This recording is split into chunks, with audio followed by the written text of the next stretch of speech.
Welcome back to another episode of Run Yogi Diaries. This is your host, Santosh Shiva. If you're new to the channel, please do remember to subscribe. If you like this conversation, hit like and leave your comments below and let us know what you think. I'm so stoked to have back in the podcast Saurabh Bhasin, who has been kind enough to join us again to share his extraordinary pursuit to summit Mount Everest. And every time he comes back, he has such immense, stories to tell, so much to take away. There's so much to learn from his discipline, his commitment, his passion for taking on new challenges. It's a gold mine, this conversation. I hope you enjoy it and take away some tips to pursue your own dreams. Let's dig in. Hey Saurabh, welcome back to Run Yogi Diaries. Hey Santosh, nice to see you again. How are you? Doing well. And thank you for agreeing to be back on the seat. Obviously, you are doing exciting stuff. You're making news out there, right? And so there's always something new to talk about with you. And this is so. Thank you for that. So Thank you for having me. absolutely. So maybe I'll just do a quick refresher introduction of you, and then we'll jump into the topic of the day, right? Sounds Um, good. so, Saurabh, you are a engineering professional or tech professional. Work for one of the largest, no more the search engine, but other everything else in the world, right? Tech Live in the company. Bay Area, married, kids, all the good stuff, and you're an endurance athlete. We had you before talking about your journey as an endurance athlete. We also had you once talk about your pursuit to Denali in hmm Alaska. And today we have you because you just, last month summited Mount Everest, which is the mother of all mountaineering pursuits, to my knowledge, right? And so we're here to talk about that. So maybe we kind of jump into that. And if I missed anything about your introduction or something new, let me know before we get in. Well, sounds good. Thank you again for having me. And seems like the bar to get back on your show is getting higher and higher. So I don't know what I have to do next to get back here. You're setting those standards, right? Oh yeah, but yeah, I'm looking forward to talking more about it. It was the experience of the lifetime for sure. Awesome. Yeah, so I think we will, kind of maybe dive into it. And what's running in my mind is what motivated you to pick this as a project, right? What was behind it? It is definitely a daunting project by any means, right? And so what's behind it? What was your motivation? So Everest is part of like a bigger project that I've been pursuing for about 5 or 6 years now. The project's called Seven Summits, Hmm. and Seven Summits is a project where people go climb the highest points of each continent. So Everest is one of the seven, of course. And the other six in this are Denali, which we talked about. That's the Mhm. highest point of North America. There's Aconcagua in South America, Kilimanjaro in Africa. Asia is Everest. Antarctica is Vinson. And then the seventh one, people actually have two variations of it. There is Kosciuszko in Australia. There is Carsten's Pyramid in Indonesia, which some people call Oceania. So people do like a different flavor of them depending on whatever their pursuits are. So for me, Everest was the sixth out of the seventh, Mhm. and the last one remaining is a little small one in Australia. It's called the Kosciuszko. So I'm looking forward to that one hopefully soon. And Wow. yeah, so there is a little bit of a caveat because Elbrus in Russia is the highest one in Europe, which I didn't actually mention in my list when I was going through the list. I, being a US citizen, don't want to take a chance to go to Russia in these conditions. So in some lists and some flavors of this list, people will substitute Mont Blanc, which is in Europe, so the highest Mhm. peak in the Alps. So I did that a few years ago, and I'm pretty happy with that. It's actually a little bit more beautiful. But if Elbrus ever becomes a possibility, then I'll go pursue it in the future. But yeah, so to answer your question, why Everest? One, of course, it's the tallest mountain on our planet, so it's a pursuit on its own, quite worthy.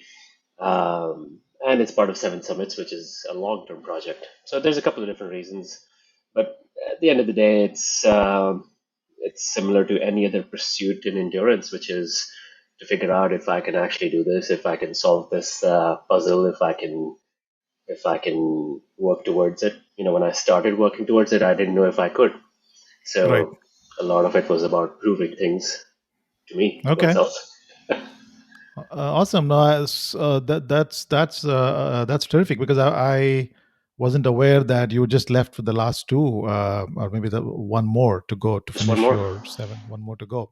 So maybe I think the question is probably I want to open it up a little more broader. So, what is the motivation behind doing the seven summits? What's behind that?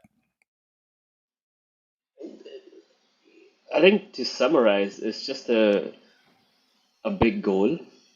Hmm. Uh, it's something that really reflects, how I go about endurance activities, which is about consistency. It's about, making it part of my lifestyle. It's about enjoying the journey as much as these interim milestones.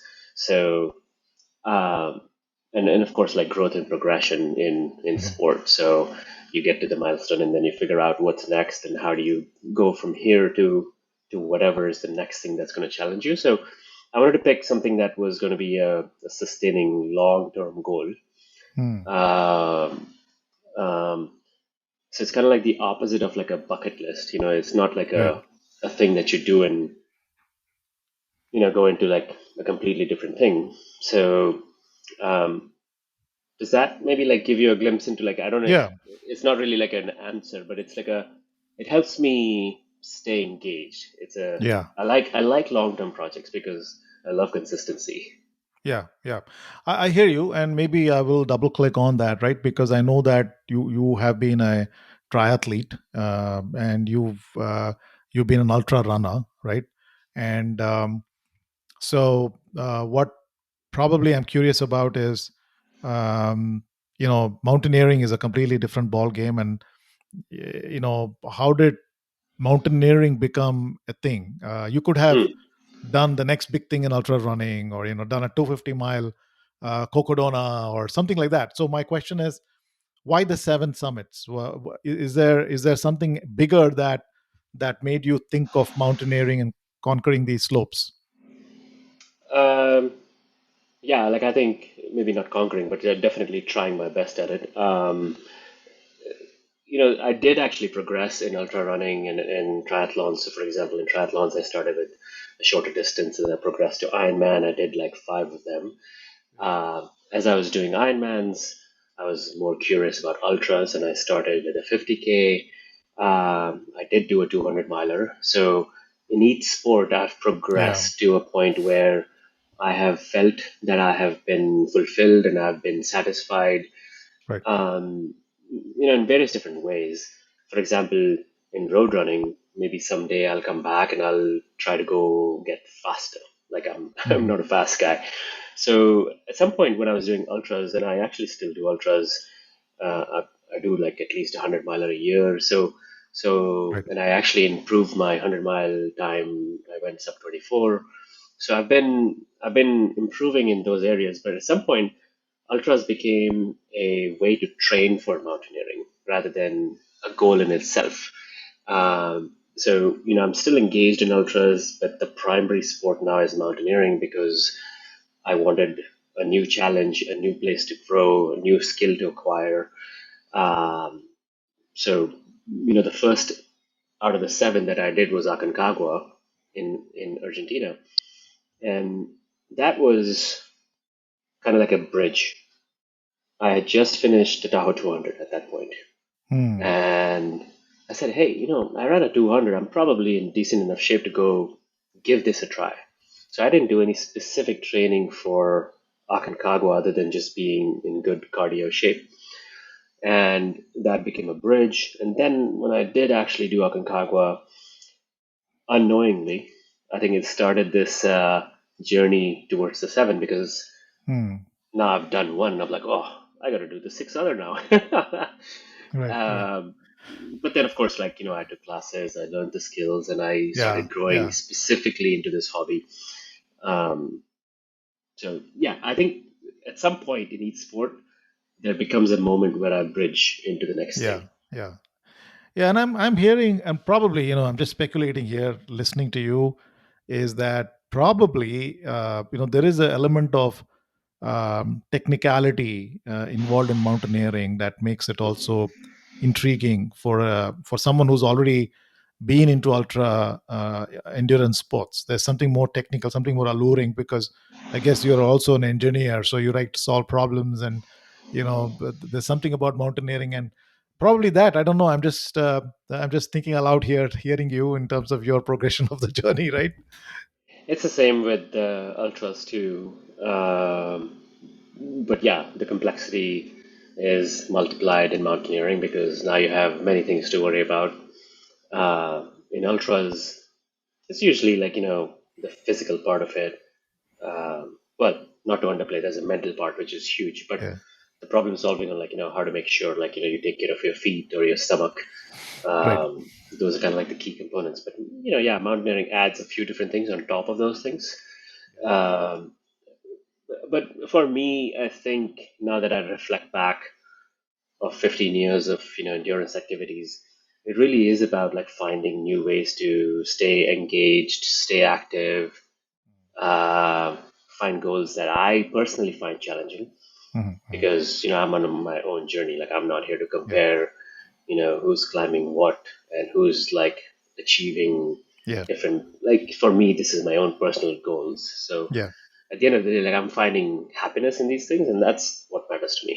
Yeah. Yeah. Makes sense.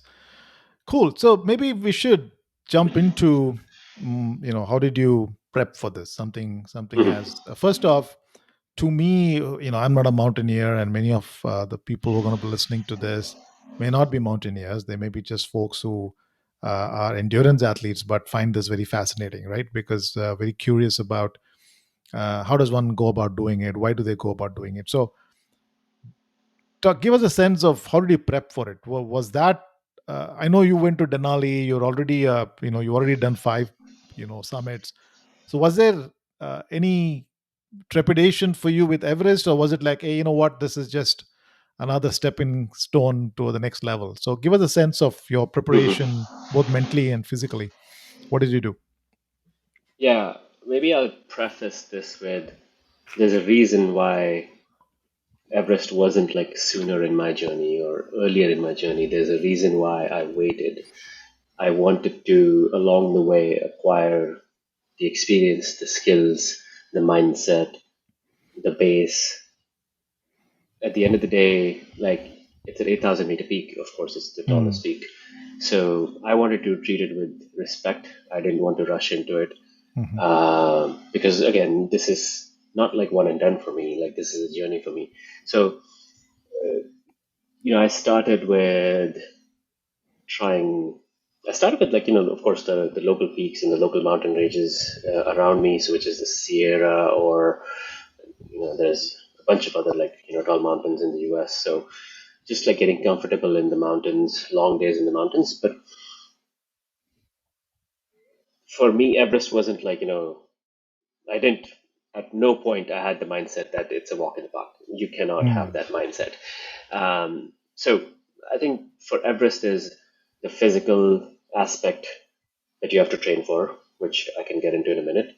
There's the mindset or the mental aspect, and then there is the third part is the skills. So mhm, mhm, you have to be in good physical shape. Uh, the promise that I had to myself was, I will not go there if I'm not in the best shape of my life. So, so you, whatever that means to you as an individual, you have to commit to getting there. So I committed to getting there, and I got there, and I was getting like lifetime best times on my local training runs, etc. So physically, you have to be, you have to benchmark and you have to be at that level where you think that you cannot do anymore, and you have to push your body to some crazy extent. And I can talk about like numbers as far as like what training I did. Mentally, I think this is cumulative, kind of like building on my ultra experience. So being comfortable out there for like 10 hours, 20 hours, days. So uh, I think the takeaway from a mental perspective is that at no point you have to have a thought of giving up.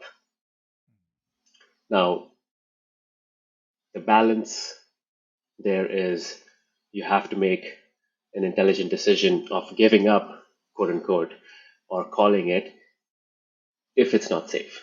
So turning around if it's not safe is different than giving up. So you have to know the difference between those two. But at the end of the day, like the mindset, you have to be positive. You have to be able to adapt to things. You have to be engaged. You have to make decisions based on the right motives.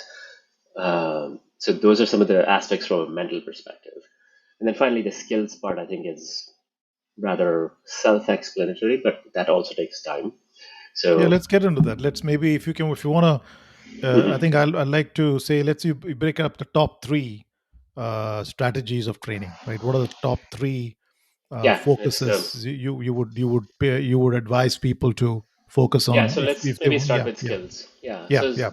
Because the skills part is like you join your local alpine club or join a mountaineering school, academy, class, whatever you want to call it, and then just go through like the basics, the intermediate, the advanced, and then of course get out there for training climbs, do the 14,000 peaks, or we call them in the US 14ers, then do the 6,000 meter peaks. If you have the ability, go up to 7,000 meter. I never climbed any other 8,000 meters, but like some people climb another 8,000 meter peak to go before Everest. So like there's generally like a build up to it. Like Everest shouldn't be like first on your list. That's Right. generally my Okay. my takeaway.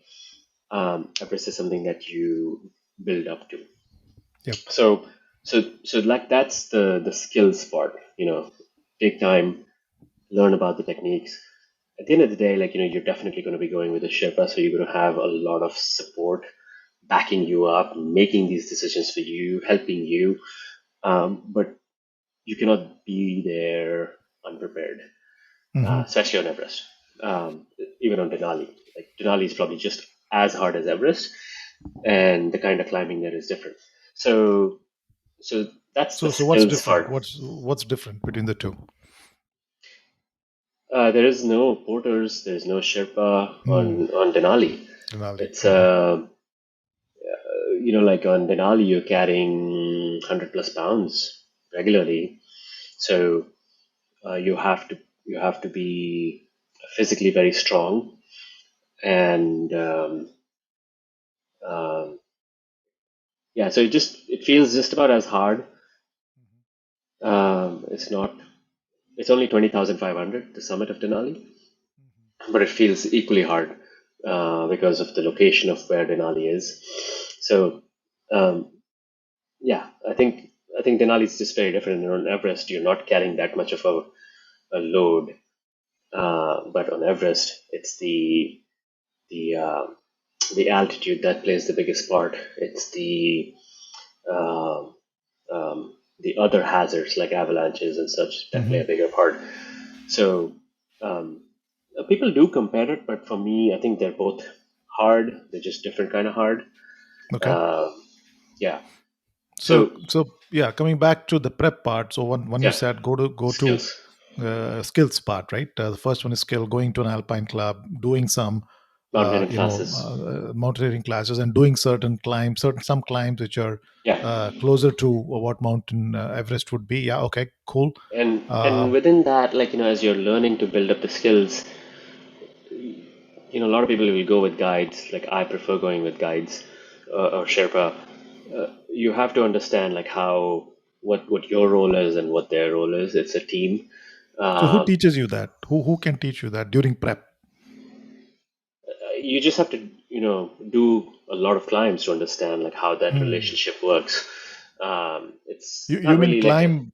Sorry, when you say sorry, quick question there. So when you're saying knowing to work with Sherpas, now that's going to happen only on the when you actually go out there to Nepal or wherever you are going to, right? Mhm, Now, now you're living in America or wherever you're living in. You're prepping for this for 6 months or whatever, 9 months. How mhm. do you prepare yourself for that Yeah, living in the US or Europe or India, wherever, right? yeah. So Sherpas, specifically in the Himalayas, Hmm. there's guides everywhere. So they may not be Okay. Sherpa, but they're guide everywhere. So the idea is that understand that the relationship between you and guide, you're you're hiring a guide or you're trusting a guide uh, to help you to make decisions for you, to help you make decisions. So you have to trust them. You have to listen to them. Like the guide's not there to obey you. The guide's there to help you. Hmm. Like Hmm. there's a difference between those two things. Of course, like you as a climber can say, I'm not up to it. I'm gonna like Hmm. call Hmm. it, and I'm gonna turn around and go home, and they'll respect it. But your role is to rely on their judgment. So that's what I mean by like learning to work with them. You cannot like order them. They're not there to obey Yeah. you. It's a nuance, but Does that happen? Does that happen to climbers? Is that a people who get problem at carried all? away, people who Hmm. get carried away, people who you may have heard of the term summit fever. This is also what I was talking about earlier. Like you Hmm. have to have the ability to make a decision to turn around if you don't think you're up to it, or the weather's not cooperating, or there Got may it. be many Hmm. factors. Hmm. um, People get carried away, and people sometimes get lucky, sometimes they end up paying the price for that. um, I've been fortunate enough that I haven't paid the price for like those kinds of things, because I know, like, for the most part, what's in my ability and what's in my reach. So Hmm. so that's what I mean by like this relationship is Yeah. very complex. Like you and you have like maybe this kind of like goes into this mental part of the training, right? How do you prepare for it mentally? Hmm. You of course like not only have to have the right mindset, but you have to do it for the right reasons. um, there's people who I have met on mountains who come there who have written notes for their families, assuming that they're not going back, right? So that's a mindset thing. Hmm. People have prepared, so that their families are financially okay if they don't make it back. They write notes for their children. They prepare, like they prepare for two lives: one where you're coming back, one where you're not coming back. Uh, Did you and have it to do all. that? Did you mentally think of it like that? I did not like the thought did cross my Hmm. mind, Hmm. but like from day one, when I committed to this about a year before I actually left, or more than a year before I left, I knew that I'm gonna do everything I can for the things that I can control. Get the get the best Sherpa possible, get the best support possible, get the train, like be in the best shape of my life. So like I cover all three: the physical, the mental, and the skills. So for me, as long as I knew that I would do all three, like there was no reason I was not coming back. Hmm. Right. Yeah, Okay. yeah. Now of course, like an avalanche could show up and that's it. But no, for I knew that I was going to come back. Yeah.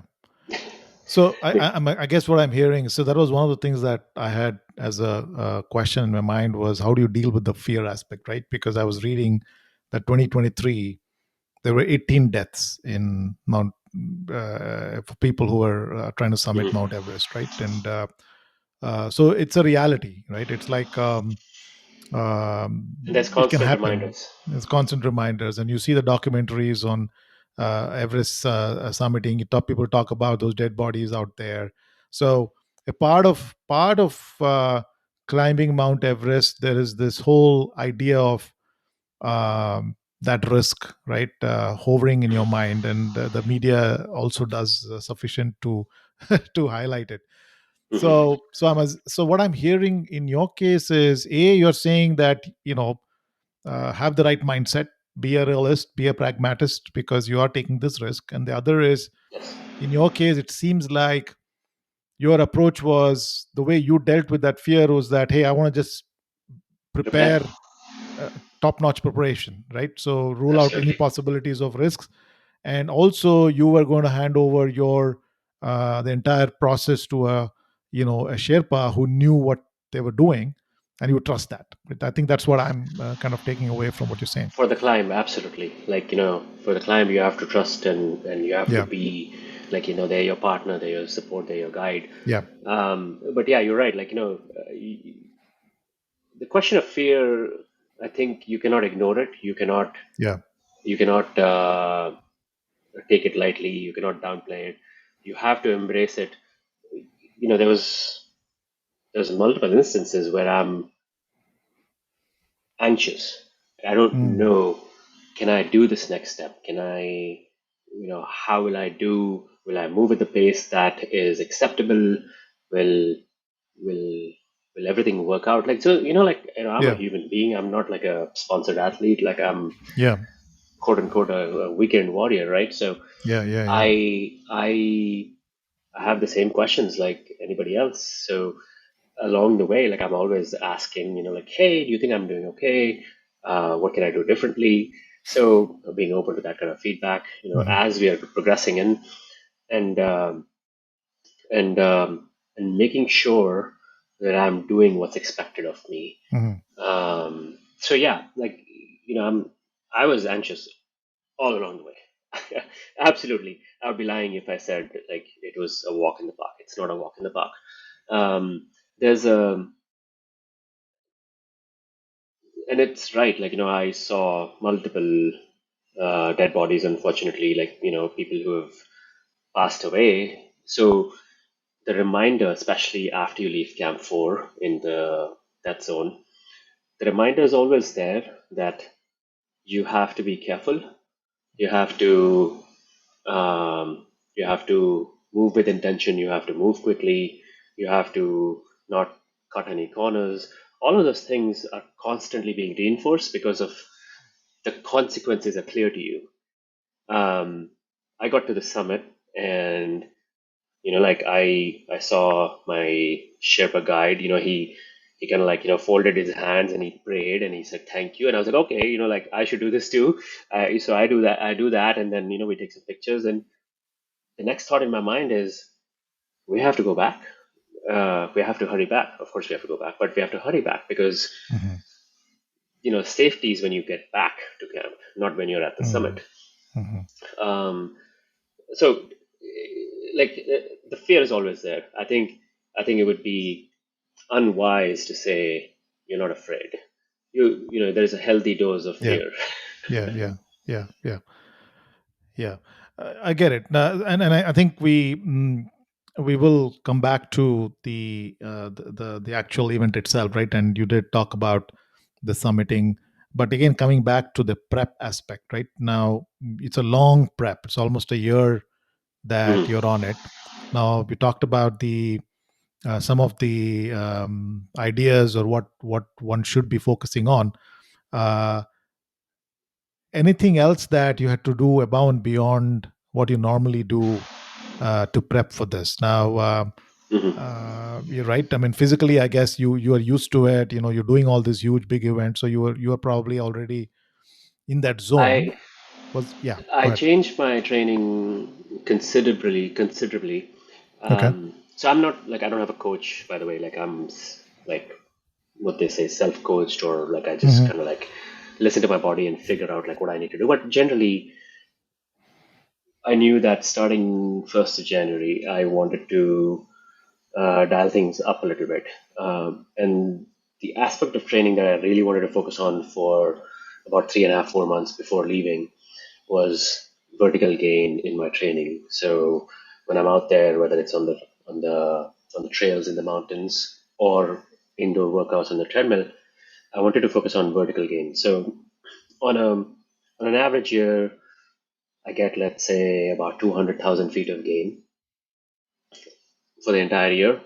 Um, my goal was to get 100K or more per month, Mm. every month for 3.5 months. So before leaving, I was at about 400,000 feet for the year in about 3.5 months. So that kind of gives you the sense for, like, the focus dramatically changed to Mhm. a lot of climbing. There's two benefits that I see from that. One is the cardio benefit. The second one Mhm. is the legs get really, really conditioned for just up and down movement. Like, um, it's just very helpful. And there's there's this like concept of, like, train harder than training than the actual event, and I Yeah. kind of, like, believe in that. The second aspect that I focused a lot on was 3 to 4 times a week of strength training. And why 3 to 4? Because that's the only like time that I actually managed, like, not physically just killing myself. um, so that strength training focused on upper body. Upper body is equally important because of the, the requirements that you have when you're actually on the mountain, going up the ropes, the fixed lines. Mhm. So so there was a lot of upper body training, and less so in the mileage. And then the third thing physically that I added was every 2 or 3 weeks I would get a deep tissue massage and just help my body recover. So an hour and a half of uh, getting my body um, kind of like some focus on, like, the all the climbing, helping recover from that climbing, because there wasn't, like, I had zero rest days. I was climbing 30, 40,000 feet every week. So, and most of it was just like going up and down this hill on the mountain.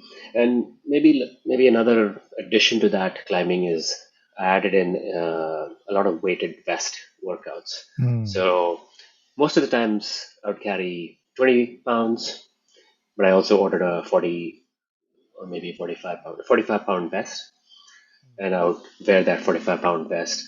And on the treadmill, it's very convenient because I just put the treadmill on 40% incline and put on the vest and just go for an hour, 90 minutes, 2 hours, whatever I felt like.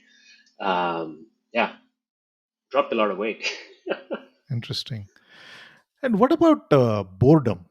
Do you deal with boredom in this kind of uh, Training? volume, this kind of this volume of training where you're doing repetitively the same thing?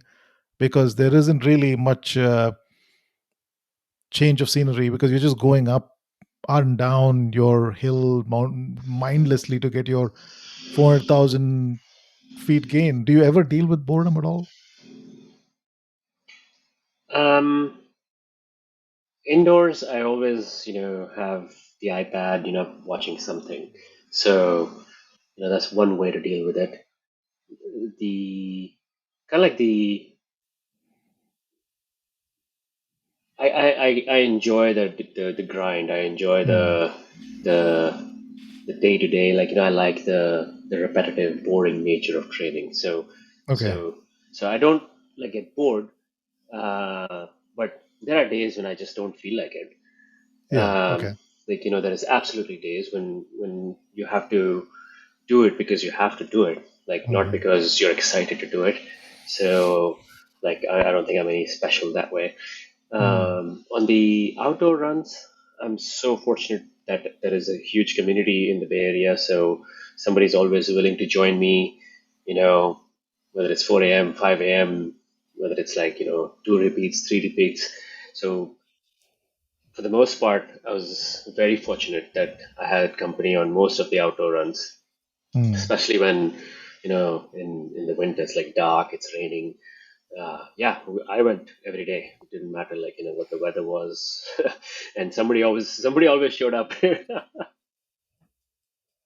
And So no. yeah, not really Uh, bored, but, like, I think you have to embrace this mindset, like maybe physical, Yeah. like that's why I talk about three things, like physical, Yeah. mental, and skills. Yeah. Yeah. Yeah. You have to just kind of like, accept that you have to do this. Mm. Like there's no other way. Yeah. Yeah. Yeah. I hear you. I hear you. And the reason I'm asking this is that mm, at any scale, right? Of course, this is the scale that at which you were preparing for something as big as Mount Everest is obviously at a very different scale, but it could be a smaller scale. People trying to learn to just hike the fort and the 14ers and etc. etc. And the whole need to be willing to give up, given to that training plan, and maybe almost getting mindless about going out and just Yeah. doing it, right? Because you finally are committed to that big goal Yeah. that you've What's set the yourself up. accountability? Yeah. Yeah, yeah, yeah, What's the accountability? Why are yeah, you doing it? yeah, Do you have the right reasons? yeah. You've made a promise to yourself. So Right, it's right. easy to break that promise. Like, Yeah, maybe not today, maybe yeah, tomorrow, maybe later yeah. in the day. So, hold yourself accountable. And Mhm. the way for me to hold myself accountable is like, we have a group where I post, like, I'm going tomorrow. And just because I post every single day, somebody Mm, shows up, right? But I mm. post, like, even if nobody's planning to go, I post. So, like, you Right. have to have, when I was doing triathlons, there's a lot of mindless, and you know this, right? Like 5 hour rides, 4 hour Mhm. rides. It's easier to do it with the body. Yeah, yeah. Yeah. That's a good way to do it. Community is Uh, very important. yeah, community is important. Yeah, that Yeah. that makes And sense. I'm very fortunate to have a good community here. Yeah, yeah. Absolutely. So, okay, so that makes sense. So now, kind of pivoting into the event itself, and I think I was following you on Facebook, and you were kind enough to let us all in with your what was going on, and it looked like many weeks you were out there, right? Once you got to the EBC, and then so to give us a sense of Hmm. that, right? Because it's not like an ultra marathon or a triathlon where it's like it's a day and you go there, you get it done, you finish, you're done, right? You take a medal and walk back. This seemed like weeks of just being in the actual event. So give us a Hmm. sense of that, right? How do you get prepped for that, or how did that go, by the way? Yeah. So, this is climbing Everest is expedition style, and folks climb it in 4 weeks or 6 weeks. So, Hmm. from door to door, it's like a 2 month journey. I actually did what's called a rapid ascent, where Hmm. door to door was 27 days. So I did it in about half the time. But yeah, from an ultra perspective, it's still weeks and weeks, as you said. Right, right. But my journey was half the time of what a normal expedition is. Okay. So leading up to it, one part of preparation, which actually I should have mentioned in the previous part of our conversation, um, to do this rapid ascent speed climb, I had to acclimatize at home. So Oh. for 2.5 months, I pre-acclimatized sleeping in a hypoxic tent, altitude tent, like right behind me. So every night I would sleep in that tent. Um, that's a whole like episode in itself. But that starts from, let's say, about 10,000 feet, and before I left, I was at about 18,000 feet. I did try like 20,000 feet, but I settled at about 18,000 feet. So 18,000 feet. The reason for that is because the Everest Base Camp is at 17 and a half. So roughly 18,000 feet is good enough so that you show up to the base, you're feeling actually acclimatized. So all in all, 2.5 months of that before I actually even left home. And it actually worked out really well because everything went smoothly and I was feeling acclimatized. So, you land in, I'll kind of like just walk you through the phases Hmm. of the expedition. So you land in Kathmandu, and the normal expedition version is you go to Lukla, which is a flight from Kathmandu, and then from Lukla you hike about 10 to 12 days to the base camp.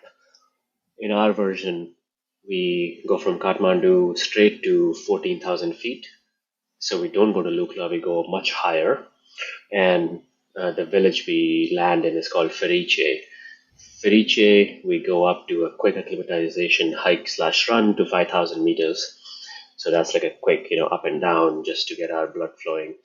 And then from the day I landed to the day I got to the summit of Lebuche, which is considered as the first rotation.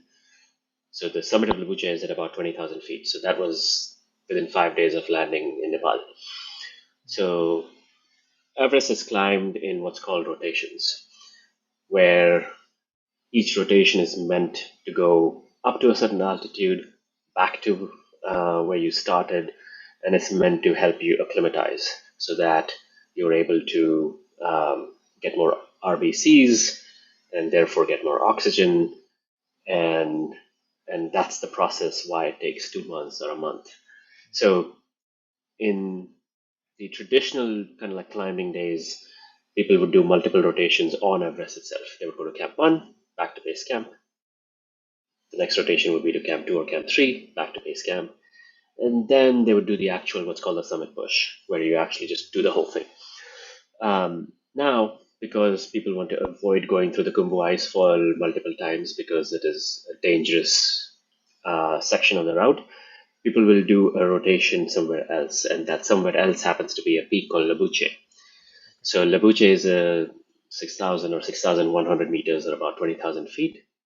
So this was actually my second time climbing Lebuche. I climbed it 7 years ago when I was in Nepal. So, I climbed Lebuche again this time. Changed a lot. It's a lot more rockier because of the climate change. So we climbed that back down to the village. And then from the village of Lebuche, you have another hike to Everest Base Camp. So eventually you get to base camp, and in base camp, that's when we have a couple of rest days, just get settled in. That's basically your house for the next couple of weeks. And then from base camp, after you do the puja, which is a very important part because you are seeking permission from the goddess of the earth to climb it. And it's very meaningful, and it's a huge event. Before you do the puja, you cannot enter the ice fall. So you do the puja, and then you have a training day or two in the ice fall where you just refamiliarize yourself with the skills, the ladders. That's the first time you kind of like, if you haven't done any of the climbing in the Himalayas, like you go get your first taste of the ladder that's on the across the crevasse. So that's the next part of your event. After you do that, you do the second rotation because the first one's done. The second rotation, some people go to Camp 2, which is 22-ish thousand feet. In our case, we wanted to go all the way to Camp 3, which is 7,000 meters. And it's just helpful because you get a better bang for your buck, I suppose. You acclimatize a little bit better, you get higher. So we go on our rotation. We went all the way to Camp 3, or just bottom of Camp 3, because Camp 3 itself is on a slope. So from the bottom to the top of Camp 3 could be 30 minutes, I guess. And then we came all the way down to base camp. And at that point, you rest, you eat, you recover from the 4 or 5 days of rotation that you've just done. And then you monitor the weather, because Everest is all about getting that right weather window for the jet stream, which is this wind that always sits on top of the summit of Everest. So the jet stream shifts, and it's a pretty cool, like a phenomena which I read about, that it happens when the monsoon moves in from India or Bay of Bengal, and it pushes the jet stream for a brief period of a week or two, and that's what creates this weather window. So when the monsoon is moving in, so you want to get in there in that window before the actual storm comes in and the monsoons actually bring the wind and the snow and the clouds and everything else. Mm-hmm. So that's the weather window that people talk about for Everest. This year, in general, as you have likely seen the reports, was a windy season. So the summit opportunities were fewer than they are on a good weather window season. Now, some days it's only like 2 or 3 days. Excuse me, some years it's just 2 or 3 days Mm-hmm. of good summit opportunities, and that's when people see the pictures or the reports Mm-hmm. of traffic jams. This year it was a bit more, but spread out. So on the eventually, like when you start seeing 4 or 5 days of good weather window, that's when you start moving up again. Mm-hmm. So initially, I think the ropes this season were fixed on the 9th or the 10th of the May or something in that time frame, and that means the rope fixing team, which is the Sherpas that actually opened the route, they Mm-hmm. reached all the way to the summit. They established a fixed rope so that the climbers could use it. So that happened around 10th of May, and our goal was to try to summit on the 13th. So Mm-hmm. very early, because we wanted to go in the first push and not deal with a lot of crowd. Now, so that's the plan. We Mm-hmm. leave a few days before so we could time the 13th. So to be able to summit on the 13th, which means that you have to be at Camp 4 on the night of the 12th. Okay. So that kind of gives you the sense. So you go from base camp, and in this rotation, the summit push, we don't stop at Camp 1. We go straight to Camp 2. So we go to Camp 2, stay the night, and then because the 13th now turned out to be a really windy day, we were forced to stay another night in Camp 2. So now we shifted our push to the 14th Mm-hmm. of May. So, it's a good thing, I guess. You stay at another night at Camp 2 and you get a little bit more rest. Always appreciate that. Um, so, we stay another night to time the weather or the window. Then you go to Camp 3. When you get to Camp 3, that's when you put on the supplemental oxygen. Mm-hmm. So you sleep on supplemental oxygen starting from Camp 3. Some climbers will start as early as Camp 2 or somewhere between Camp 2 and Camp 3. We were feeling pretty good. We started at Camp 3. So you stay a night at Camp 3. The next Mm-hmm. day, early in the morning, you start from Camp 3 and you go to Camp 4. Camp 4 is the final camp. Okay. It's in death zone, which is 8,000 meters. So you just have to minimize your time in the death zone. Mm-hmm. Um, so you get to Camp 4 sometime mid morning or afternoon, early afternoon, and then that entire day you rest, hydrate, eat because the summit pushes that evening. Okay. So teams start anywhere from 6 to 7 p.m. all the way until 9 or 10 p.m. depending on a variety of different factors. So I think we left Camp 4 at about 8:30 p.m. And I summited the next day around 9:30 a.m. 9:30 a.m. 12 I think. hours. It's almost 12 13 hours you were, 13 hours you were climbing. pushing Yeah, to and climbing. Mm-hmm. yeah, and like of course you go through the parts of the route where you like drink some tea, eat something. Mm-hmm. Like there's like several places where you can stop, but there's no flat part. Like it's mostly just like uphill. Right. So you're going from 26,000 feet to 29,000 feet. So that's Mm-hmm. roughly the vertical gain in that last period. And to give you a sense, it's maybe about 1.2 miles to go about 12, 13 hours. Now, Wow. there's people who do it in like 8 hours. So definitely there's people who are like, fast. But as I was saying earlier, like I was very anxious. I just, maybe being extra conservative, extra Mm-hmm. cautious. So that was a time that I took, not the fastest, I suppose. And then, you get to the summit.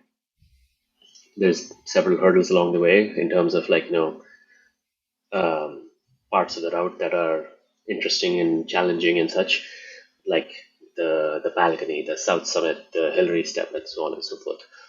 So eventually, you find yourself at the summit. Mm-hmm. Um, as we were getting to the summit, the winds were picking up again. So I knew our time at the summit would be very limited because we have to turn around and start descending. And because the winds were picking up, we didn't really have magnificent views, but just about the same amount of happiness. Of uh, course. yeah. So we were at the summit for less than 15 minutes. Mm. Relatively not crowded actually on the summit. Mm. Maybe three, four other people on the summit. And at that point, we turn around and we start descending, and there's still people coming up, which is, everybody's on their own different schedule. Mm-hmm. And on the way back is when we started running into traffic jams where people are just exhausted, people are Mm. people are tired, people are not able to move. So that caused 3 to 4 hours of delay on our descent. So eventually we make it back to Camp 4, and it's relatively safe, but Camp 4 is still a pretty hostile place. But Mm-hmm. we decided to stay the evening and the night there.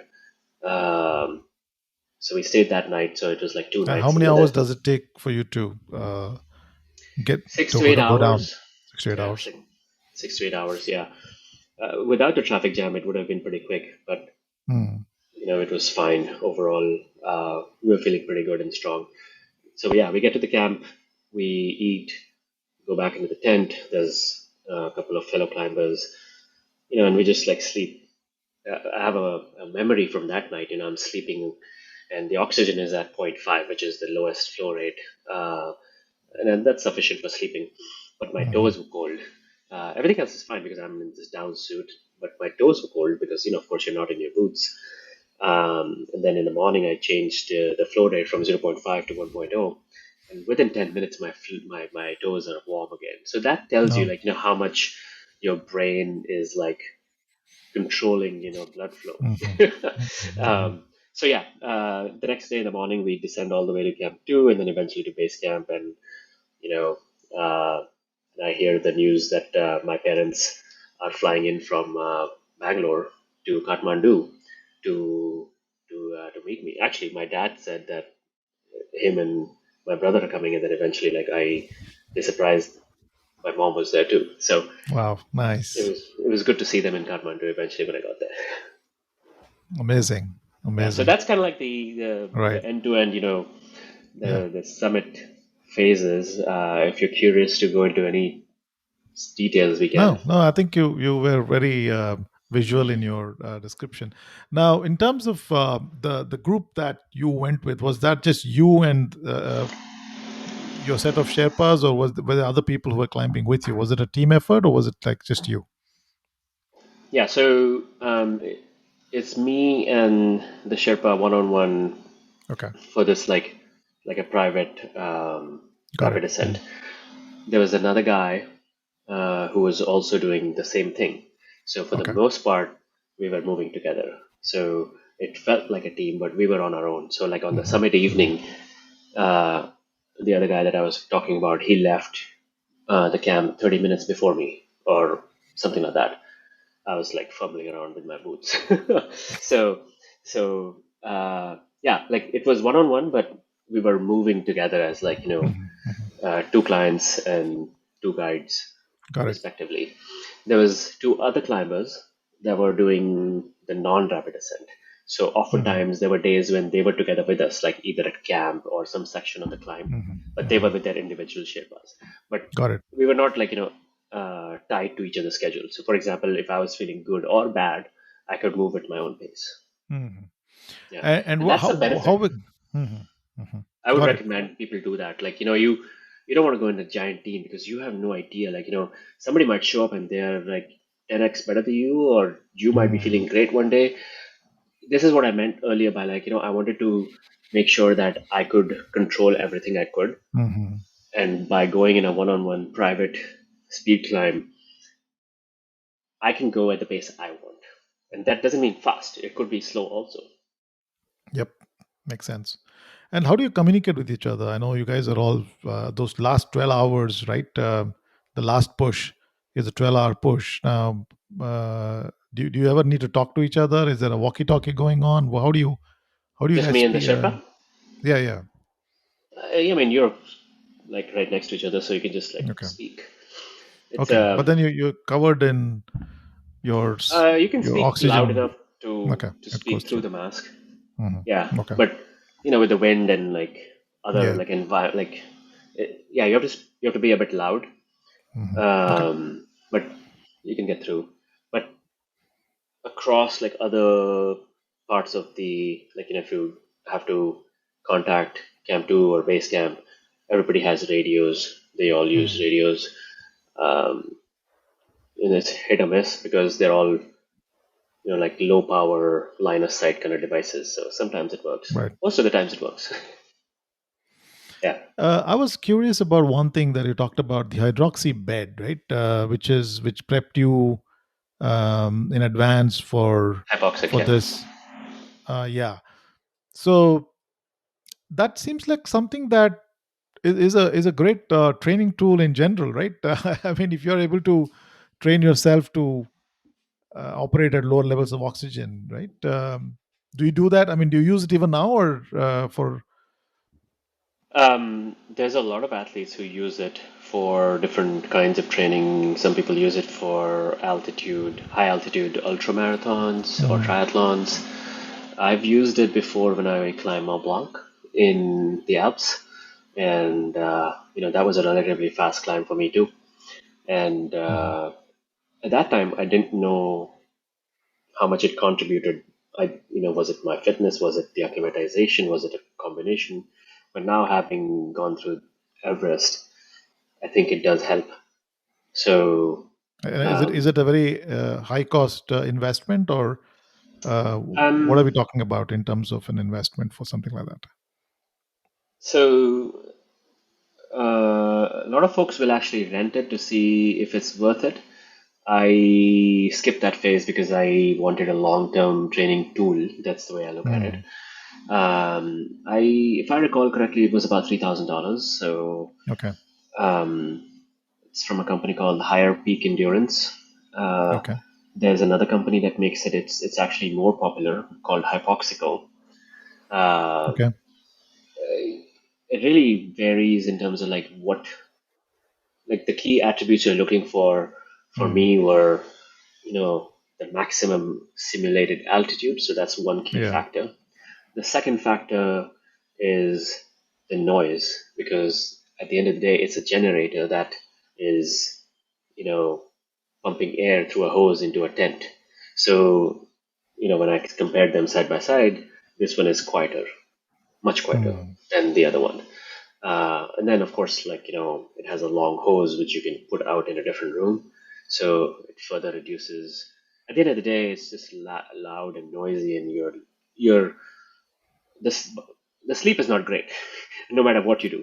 And it gets hot inside the tent.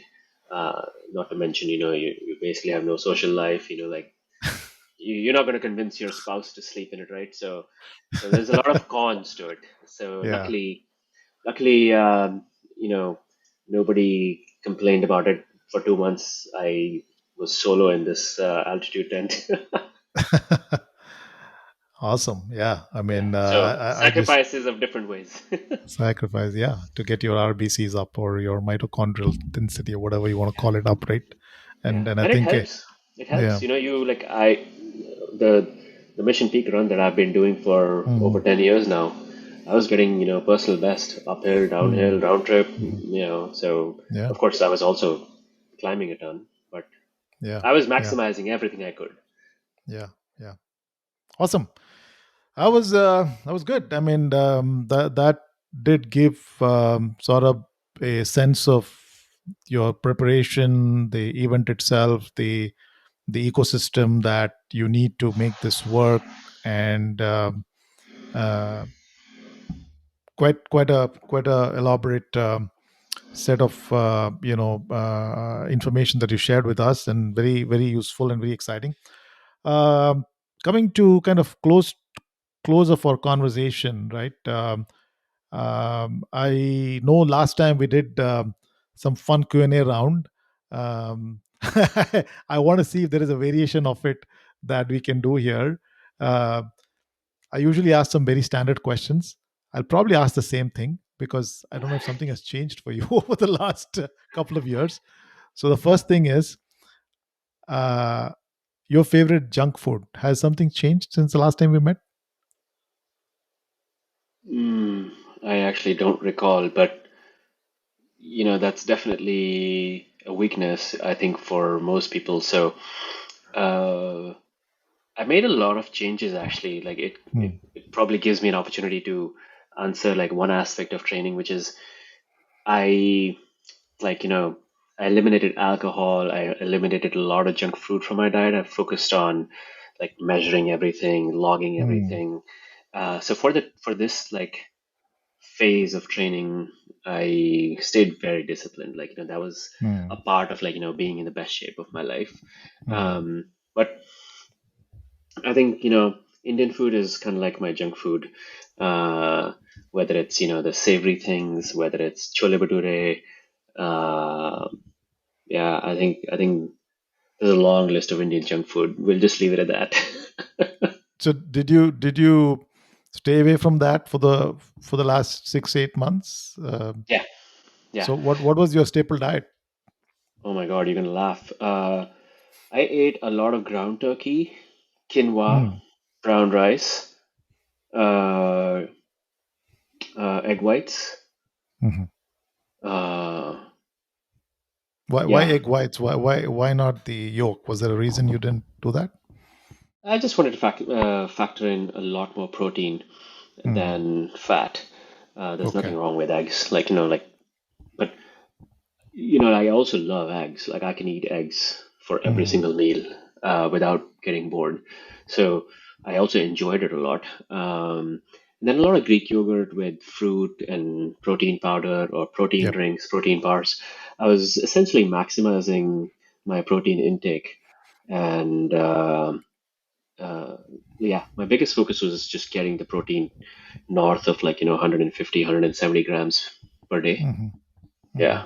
So Yeah. that you're not probably 170 kilos, right? So that's probably two x your mm, prescribed. Isn't it 1 gram per body weight? It Or did you take varies, more? but 1 gram Hmm. per pound. Um, No, per kg. It's well, so what I was going by is 1 gram per pound. okay. Um, yeah. So, Okay. so yeah. So it was still higher than my body weight because Yeah, I yeah. dropped I dropped a lot of weight, which is quite opposite actually for Denali. I think I put on about 15 pounds. For Everest, I lost about 20 pounds. Okay. Okay. Yeah. So very Got different it. kind of prep. Yeah, yeah, yeah. Yeah. Good. Awesome. Hey, we're that's terrific. Coming to a wrap up here. I want to give you the last word. Anything that you want to tell our listeners? Any final takeaway? The last word. Maybe it's a repeat of what I have previously mentioned, but when you start with a big goal, you are absolutely going to be faced with doubts, anxiety, fear. Hmm. But as long as you're willing to work towards it, I think it's possible, it's doable. I had no idea that I could do this. I am now pursuing other crazy things that I don't know if I can, but this is where I start. So I'm at the starting point of whatever the next thing is for me. Are you So willing to announce that? Well, yeah, I'm looking to do some challenging technical climbs in the Alps this summer, some pretty iconic mountains. So hopefully that goes well, and I'll share more. Failure or success, I'll happily share. Um, but I guess the takeaway is, you know, set a goal, commit to it, and show up every day. Awesome. Thank you so much, and Thank continue you. to keep doing exciting stuff so we have more raw material for my podcast. It's always As I great to said, speak with you. I have to do crazy things to just keep showing up on your podcast. Hey, it's always wonderful to listen to you, and what goes behind the mind behind Saurabh Bhasin, what goes on in that head that creates this amazing projects, right? So I think we got a glimpse of it, and hopefully people who have these aspirations to do these things and are either stopped or are waiting for that wonderful one magical day where it'll all happen. I think hopefully I've taken away some things from your own journey, right? And It's I'm within willing to. reach. Yeah. That's what I tell everybody. It's within reach. Yeah. Great. All right, Saurabh, I'll let Thank you, you Santosh. go out and enjoy the rest of the evening, and we'll stay in touch. Absolutely. Take care. Thanks.